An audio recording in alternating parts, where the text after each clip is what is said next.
Hello, Flat Earth researchers, debaters and debunkers. A gaggle of globe Earth believers are heading off to Antarctica in December. Well, that's a neat trick, Dave, being a gaggle all by yourself.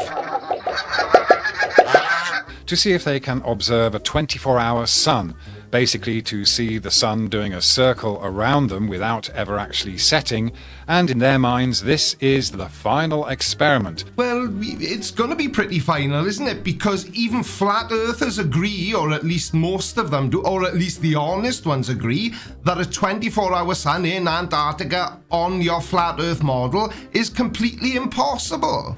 Because it will apparently prove once and for all that the Earth must be a spinning globe if we can see a 24-hour sun in the south and then the same in the north at a different time of year. Yeah, that's exactly what it's going to demonstrate, because it doesn't need to be proven, because we've known this to be the case for thousands of years. But okay, we'll listen to what you've got to say, because I'm certain you're not going to do what you did in your last video about the final experiment. Instead of addressing the points the final experiment is going to make, you're tending to discredit and divert. So let's have a look, shall we? Please subscribe. Now, the globe Earth believers that are organising and participating in this so-called final experiment believe that seeing a 24-hour sun will disprove the flat Earth, because they're referring to the flat Earth as this azimuthal equidistant map of the continents that's centred on the North Pole and makes Antarctica appear like a ring around this circular map. And don't tell us that's not your model, even though you've used it over and over again in multiple videos to make your point. An azimuthal equidistant projection of the land masses that we are all very familiar with. Yeah, like that. In its simplest terms, this is all the final experiment is. Flat earthers do not believe that the sun stays in the sky for 24 hours a day in Antarctica in December, and Will Duffy has said, cool, I'll pay for you to go so that I can show you it does. So, of course, if you see a 24-hour sun going around you in Antarctica, that would be impossible if you're using the azimuthal equidistant map as your flat Earth model. No! Well, I don't mean to be picky or anything, but I think you'll find that it's completely impossible on any model, apart from the real model, which is an oblate spheroid. Now, the globe Earth believers believe that they have this undeniable, irrefutable working model of a globe Earth. Yeah, we do. That fits with everything that we can predict and see happening in the sky in the real world. That'll be another yes. It does do that very accurately. Well, that is kind of true, but what has never been brought forward or discovered was any actual curvature on the surface of the Earth. So you are going to just try and divert away from the final experiment instead of addressing what the final experiment actually is then? What's the point in that? It just shows us how terrified flat earthers are of the final experiment. Really, a final experiment should be an actual measure of curvature if you really wanted to shut up the flat earthers. So things like horizon drop over large bodies of water, or aeroplane flight paths, possibly shadows cast onto the moon during a lunar eclipse, satellite images, variations in gravitational pull. These are all things that prove the Earth curves, but you just don't believe any of them. And doing the same thing repeatedly and expecting a different result is just a really stupid way of doing things. The reason the final experiment is what it is because we all already know that you just completely deny all the other proofs you claim to ask for. But when you ask for one, the globe Earth believers cannot produce a measure of curvature. But I just give you 5 different examples, all of which can be measured and observed. And that's exactly what I was talking about. You're only talking about measuring Earth's curve to divert attention away from the elephant in the flat Earth room, which is the final experiment. Now, if you live in the real world, you know that level doesn't ever curve. Yeah, it does. And here's another proof of Earth's curvature for you to not believe. What about roads? Roads and runways are often built to be level relative to gravity, and this means that every point along the road, if you hung a plumb line, it would hang straight down perpendicular to the surface. Now, on a large scale, such as Earth's surface, a road can be level and still follow Earth's curvature. But of course, if you assume a certain model to start with, then you can assume that the globe Earth has a certain radius, and so that would give you a certain amount of curvature over a certain distance. Yeah, but none of that is assumed. Everything you just said is observably and demonstrably true. Now, one of the ways we've been deceived into believing that we live on a globe is the simple trick of converting distances across the level surface into degrees. Yeah, but it's not a trick. It's practical. Spherical geometry naturally lends itself to an angular measurement.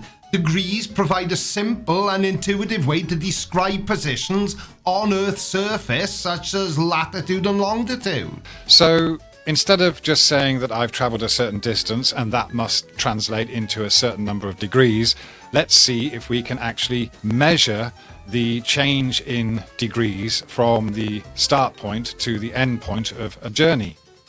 And this was an idea that was brought up by a friend of mine called Leon, who's a very practical man. And he has an idea of using an inclinometer or a clinometer, which is otherwise commonly known as an angle finder. Leon may not be as practical as you've just given him credit for then. Now, an inclinometer, also known as a tilt sensor, measures angles of slope or tilt relative to gravity. Now, it's great for checking if your picture frame is level or if your bookshelf is about to fall over, but measuring the curvature of the Earth, not so much.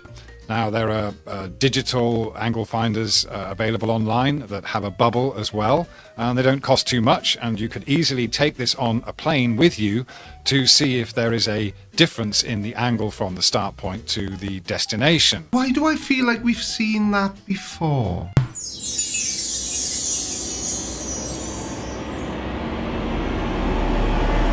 See something? Do you notice what's happening here? Perfectly flat. What just happened? And all you really have to do here is use a formula to convert the miles travelled into degrees. So you can do that by dividing the miles by 69.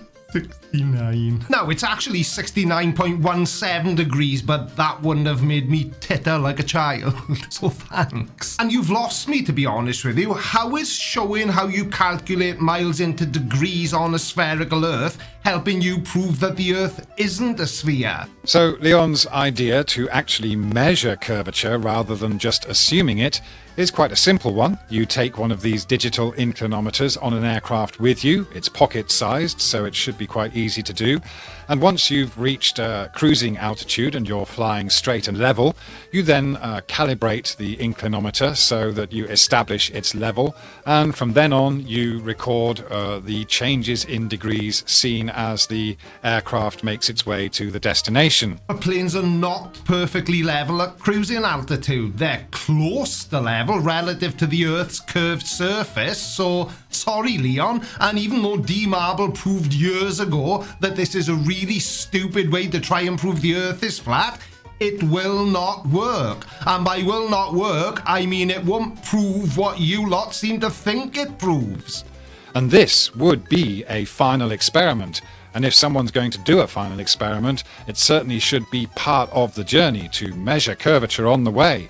Why not double up your experiments and see if you can actually produce another proof that would actually shut up the flat earthers if you could measure curvature. Now, I've come across a few flat earthers in regards to the final experiment saying things like, oh yeah, but this isn't fair because those stupid globers have arranged it. Can you see now why we arranged it? Because if we hadn't, then that's the sort of thing we would have ended up with. Rather than just calculating curvature based on the distance and then converting it into degrees.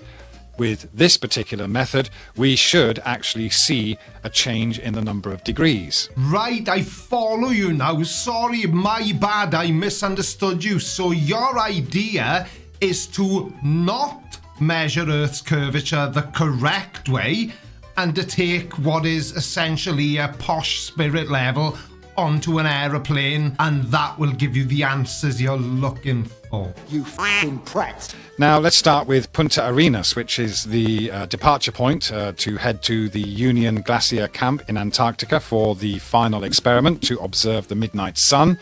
And that will actually be a total distance of 1,865 miles. So that should give you a measurable curvature of 27 degrees. That's quite a significant amount that should be measurable. Not just calculated because you travelled a certain distance, but actually measured as a change in the number of degrees. I don't get it. I mean, he's more or less right with his figures. These are the correct ones. But I can't see what he thinks it'll prove. An inclinometer only measures the tilt or angle relative to the ground, and the ground is curved regardless of what any flat earther thinks. But it does not measure how far something travels around the Earth. To figure out the degrees of Earth's surface covered during a flight, you'd need to know the distance travelled, like the 1,865.31 miles from Punta Arenas to Union Glacier Camp, and use the formula based on Earth's size. Am I missing something here? Now, you could do this anywhere if you like, any flight. A lot of us are flying about here and there from time to time. You could take one of these things in your pocket and just try it for yourself anywhere in the world. We should be able to measure curvature wherever we go. Yeah, we can, but not with an inclinometer. You would have to rely on navigational data and GPS, and the calculations all based on Earth's circumference. Just because you say that level is curved because you're referring to a model with a globe Earth that has a particular radius, that doesn't change what level actually is in the real world. Yeah, but you're only saying that for one of two reasons. It's either because you don't actually understand what level means, or you do understand what level means and you're just completely ignoring the meaning because it doesn't fit your model. If you want to prove that level is curved, you have to be able to measure that curve. And I think Leon's come up with one of the best ways that anyone can actually measure this in a truly repeatable scientific measurement of curvature. So you think that taking an inclinometer or a spirit level on an aeroplane accurately measures Earth's curvature or lack thereof, according to you? But it would seem to me that it's only flat earthers or real truth seekers that are stupid enough to think it'll work. But real science is conducting real measurements. And if you're not prepared to do that, then the flat earthers will continue to be wrong about everything. So go ahead, guys, include a proper measurement of curvature in your final experiment. And maybe that way you will finally shut up the flat earthers. Of course, if you can't, then maybe it's your turn to shut up. Ha! Sounds like my wife. No, she's not a flat earther, but she does tell me to shut up a lot. Thanks for watching, everybody. Love you, bye.